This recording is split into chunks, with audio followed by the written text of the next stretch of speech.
Hi everybody, thank you for watching CNXG. My name is David and this is my Q&A video. This is part 2 and I'm answering everyone's questions from the last Q&A video from last Monday. Any questions you guys have, go in the comment section, ask me and I'll answer any questions you have next Monday in the next Q&A video, okay? So let's get started with part 2. First question is from Narcissistic Web from Greece. Hello. What is your opinion on what basis a parent chooses which child is going to be the scapegoat and which the golden child?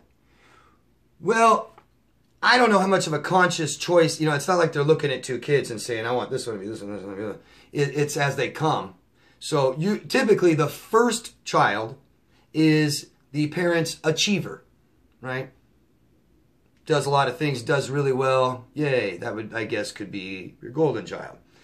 Usually, typically the second child that comes along, this is just stuff I've learned, that's the one that kind of accepts blame. Kind of takes that blame from the family. Takes it well. That could be scapegoat. And then typically like a third child will see the problems, but everyone else in the family reassures them, there's no problem. You're all right. That's just typically dynamics in a family. That's how it goes. I hope that helps. Like I said, we have children one at a time, so they don't look at them and say, this one's going to be this one's going to be, you know what I mean? So it's as they come, and that's typically the attitude from parents as children come, okay? Hope that makes sense. It makes sense to me if you think about it. First one, they don't maybe be totally autonomous, and it's you're going to be the best, you're going to be the best. They have the most hopes for all this and expectations and all this, and you're an extension of me, so you have to be perfect. And by the time another one comes, they're so full of nasty hate and rage. It's like, screw you. You're going to take all the crap and you're going to be the good one. No, don't bother them. They're good. They're good. You suck, It makes sense to me. Hope that helps your question. Thank you. NoFXz from Pittsburgh. Hello. So you came up with a situation you experienced recently and you just wanted to know, you were just interested, you said, on what I thought about this, so you're presenting this to me. So you want to know why. What's going on here? Here's the scenario. My ex and new supply, so your ex and their new partner, pulled into a parking lot. They saw you. Your ex ducked down and hid from you. Her boyfriend driving pretended he didn't see you. And they drove, instead of going in, they pulled in to go shopping. Instead, they drove all the way around the building. Then you saw them leave, and then you saw her finally get up out of the seat when they thought you couldn't see them anymore. And you want to know why. What's that all about? Well, of course, obviously, I wouldn't know. I mean, if you don't know, they don't know. But my guess is you're a horrible person. Oh my God, there he is. These are immature people. And they're always the victim. You're the bad guy. You don't know. I have no idea what she's telling him, man. But imagine. He stalks me. He won't leave me alone. He calls me all day and wants me back. He threatened my life.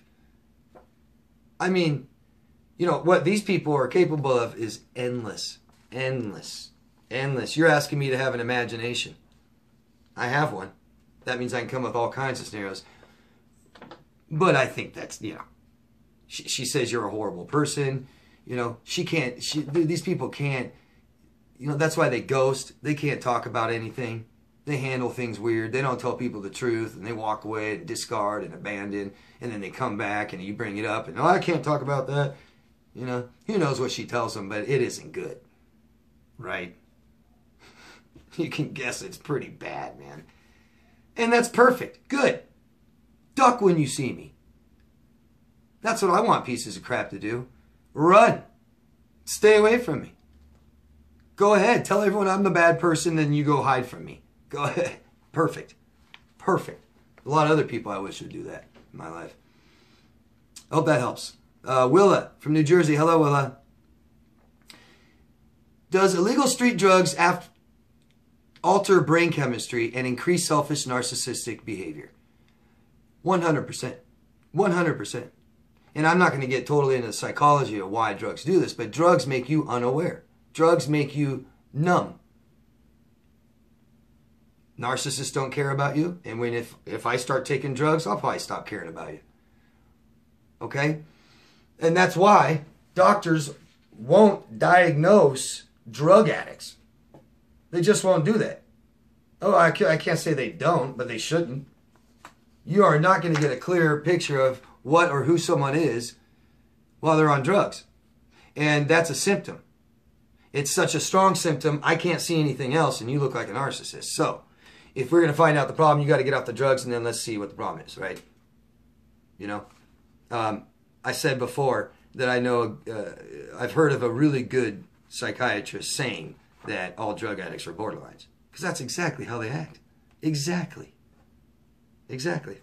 I hope that helps, Willa. Thank you. Paige from Washington. Hello, Paige. Can you explain why borderline friends, she said, can you explain why borderline friends, because you know they don't have much friends, or family only seem to come around when they have problems with their often abusive spouse? And that's interesting. I think if I got this right, you're asking me, Paige, you know a borderline, so why do people go to them when they had troubles with their abusers? Well, this person that has problems with their abuser, they're going to another disorder person for advice. This person needs some major help, and not from a borderline, and not from their abuser. Makes sense to me that they would go somewhere else crazy for advice. But I don't know exactly why, you know, and I can see it's a cycle. But, you know, in all fairness, borderlines can seem like very caring people, willing to listen to your problems, as long as you're not telling them it's them. You know, and they can identify with it, and they love to sit there and go, oh, God, my ex did that too. Oh, it's so bad, people. Oh, my God, I'm so sorry. The world is awful. You know, and we just get treated like crap. And they like that stuff. They find comfort in that stuff. But everybody enjoys being able to fix someone's problems, you know? And if it's as easy as just sitting listening for a few minutes to somebody and you don't have to say much and they think you fixed it, that can feel rewarding. So she might like that. That's the best thing I can say about that, Paige. Hope that helps. Thank you. Live Paradise from Canada. Is it normal to still dream of my ex-boyfriend after a year and a half? I want it to stop. Yes. Yeah. I hate that word normal. But is it common? Absolutely. Absolutely. You know, was it traumatic? Was it a traumatic experience? It's a relationship. Relationships are the most important things in our life. You really cared about them. What'd they do? Ghost you? Betray you? Lie and cheat? Convince everyone you're a bad person? Make your family hate you? You want to know why you're having dreams about them a year and a half later? Makes sense to me, and it could go on for another year or two. Okay?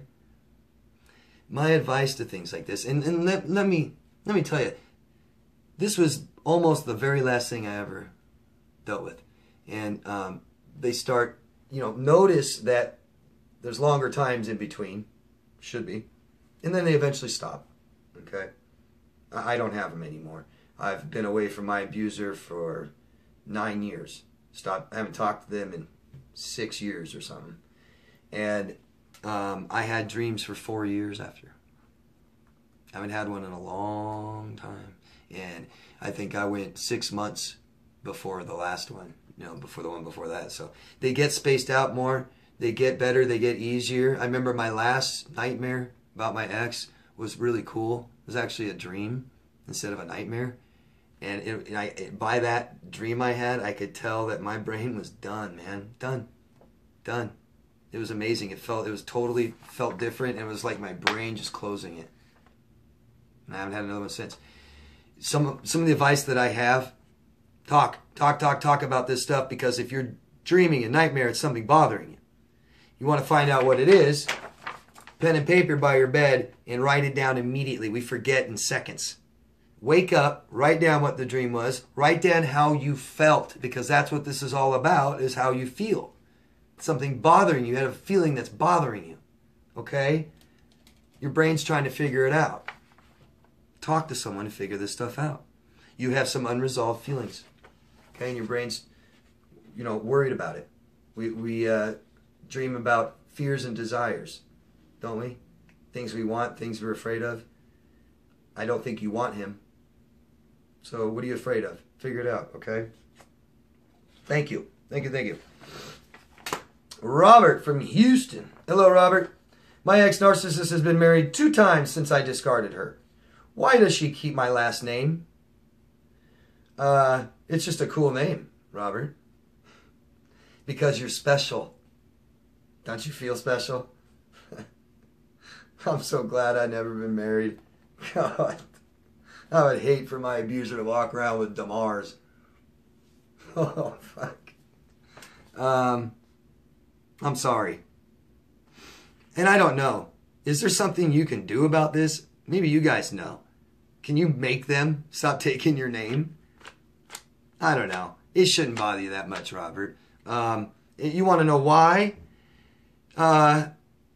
Must be something about you they feel safe. Makes them feel safe. Unless your last name gives them status somehow. These people have no identity.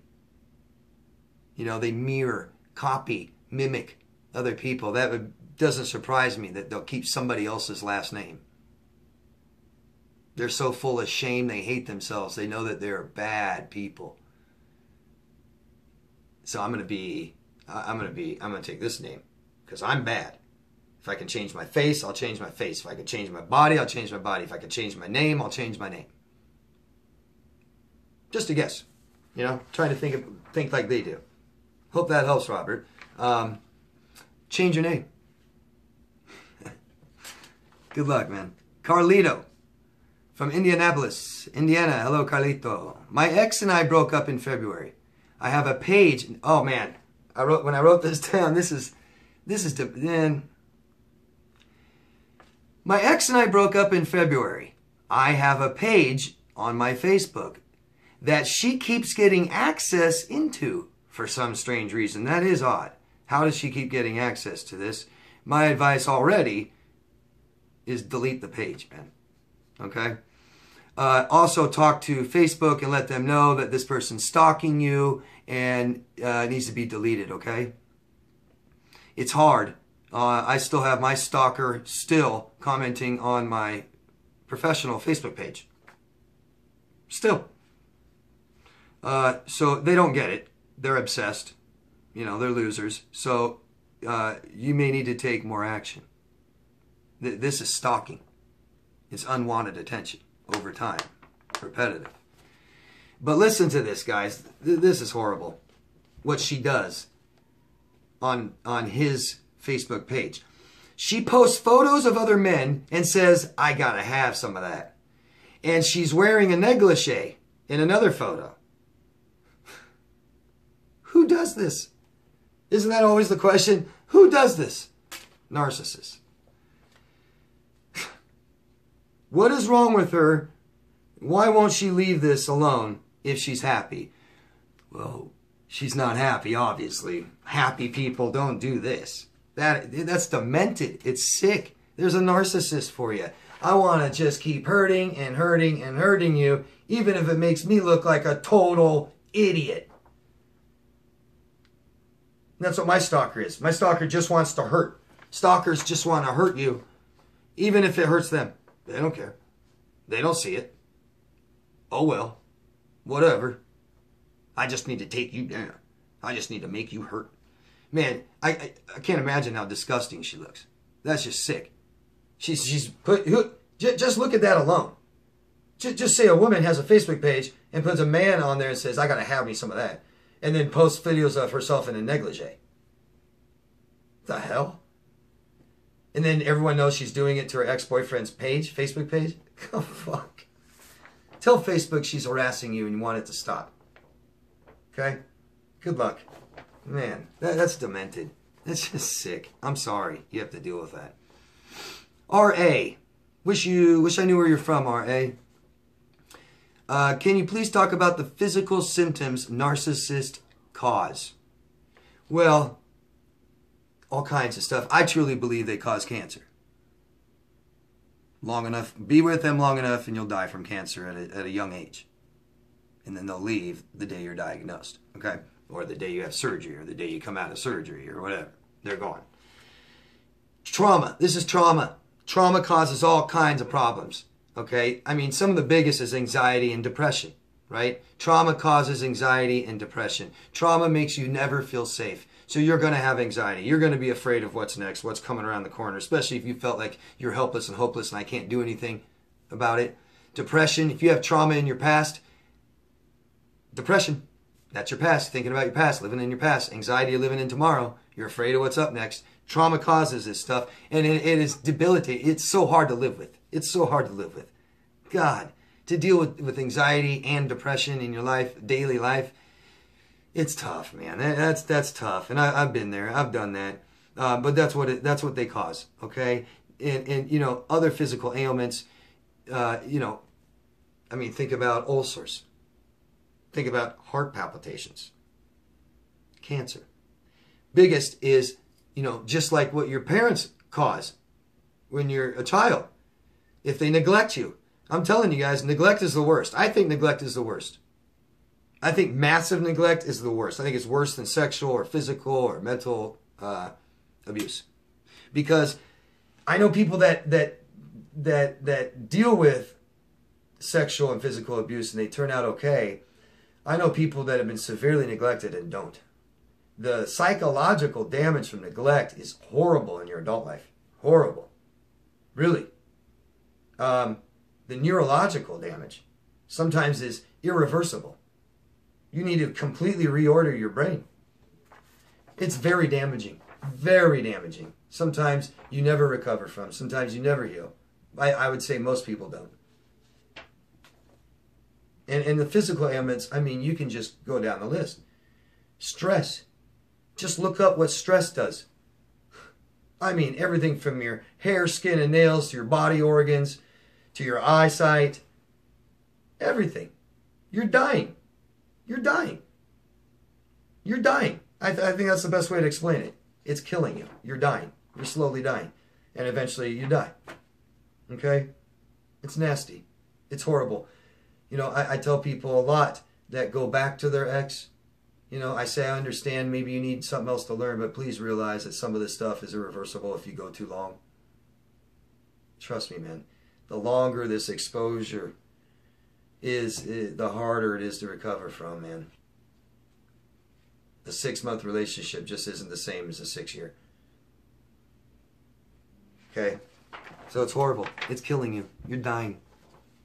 Time to start living. Because you're not living, are you, when you're with them, man? You're barely staying alive.